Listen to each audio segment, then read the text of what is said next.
Good day mga kap, welcome back na naman sa panibagong vlog. Samahan nyo na muna ako ngayong araw na to bilang isang fanboy. Opening kasi ng port branch ng Ark Shawarma ni Noisy Potato ngayon. Pero syempre bago tayo pumunta ron, kumuha muna ako ng biyahe sa Lalamove. At panigurado ako na maraming nakaka-relate dito. Once kasi na may Lalamove app ka, ang mindset mo na yan kapag may pupuntahan ka, isasabay mo. Isa lang din yan sa advantage kapag meron ka talagang Lalamove app. Yung tipong ikaw yung nakakapamili ng biyahe at natutumbok mo yung destinasyon na gusto mong puntahan mismo. Laking bagay rin na meron tayong nakuhang booking dahil panggas din yan, di ba? Sayang eh. At mula nga dyan sa pick-up area ay meron tayong babiyahing mahigit 21 kilometers na abuti ng 1.5 oras. Alas 3 nga ng hapon yung call time doon at inayaan ko na lang, hindi ako nagmadali. Mahirap na kung ako pa yung mamadali, di ba? Baka hindi ako makapunta ron.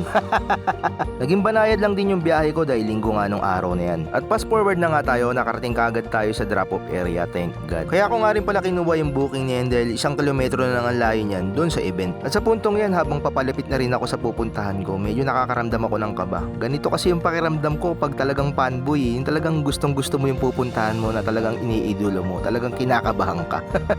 Ang totoo talaga yan si Noisy Potato at si Shoktong ang mga unang delivery rider na napapanood ko na nagbablog. At sobrang na-inspire lang din ako sa kwento ng mga biyahe nila kaya nandito rin ako sa larangan na to. At pagkatapos nga natin sa booking na yun ay dumiretso na kagad tayo sa pupuntahan natin. Dito nga lang pala yan sa North Caloocan. Saktong-sakto nga lang din yung dating natin yan dahil kararating lang din ni Noisy. At shoutouts nga rin pala sa mga nakasama ko sa event na yan na si Noonel TV, ako si Clyde, Gala ni Elmo, Ride with Mike at Moto Harsh. At eto na nga, mabalik na tayo sa kwento. Kinakabahan ako sa puntong yan dahil harap-harapan andyan na yung isa sa mga idolo at dahilan kung bakit nandito tayo sa pagmamotovlog. Yung dating pinanonood mo lang ng ilang taon sa YouTube, sa FB, ngayon nasa harap mo na, talagang sobrang fulfilling, sobrang nakakatuwa. At bilang isang delivery rider na nagbablog din, sobrang nakaka-inspire yung kwento nila dahil dati bumabiyahe lang din sila ng ganito. At ngayon marami na silang natatayong business at mga napupundar. At para sa akin yan din ang totoong definition kung meron kang iidoluhing tao. Yung i-inspire ka din gawin yung best mo para maabot mo yung pangarap mo rin sa buhay. Sa totoo lang, itong Ark Shawarma, isa rin to sa mga pangarap kong business dahil mahilig talaga ako sa shawarma. Hindi pa nila nabablog to noon, kumakain na talaga ako sa Ark Shawarma hanggang sa nagkaroon na lang si Shoktong, si Noisy, kaya yun, mas lalo ko nagustuhan na magkaroon ng branch ng ganito. Panandalian nga natigil din yung programa dahil bumuhos nga yung ulan at yan nga pinapasok nga ni Noisy lahat ng mga nasa labas. At na mag-resume nga, ayan, nanalo tayo ng BS1.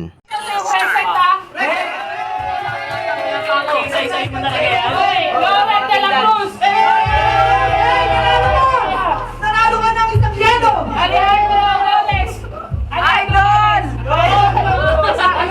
Idol, magkasama lang tayo sa puti. Tapos, Robert Mata, sino yung Robert Mata? Tatlo kami niyan. Halikayo, bigyan mo sila ng Robert Mata.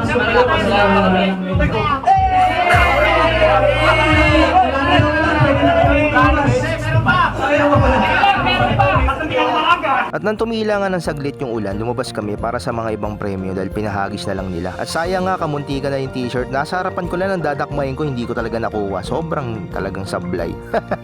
Ang dami ko nga pagkakataon nung araw na yan na makausap si Noisy pero hindi ko magawa. Talagang parang feeling ko, nakita ko yung crush ko na natameme ako. Kahit gusto ko siyang isama dito sa vlog, hindi ko magawang i-approach siya dahil talagang nahihiya ako. Pero kahit ganun pa man ang nangyari, masaya pa rin ako dahil na-notice niya yung post natin. At naniniwala ko na balang araw, meron pa rin pagkakataon na makakapag-usap kami ng typical na usapan talaga. Mga alas 6 na nga rin na umalis kami sa event at sobrang tuwa ng puso ko niyan na uuwing kasama ang panibagong inspirasyon para magsipagpalalo sa buhay.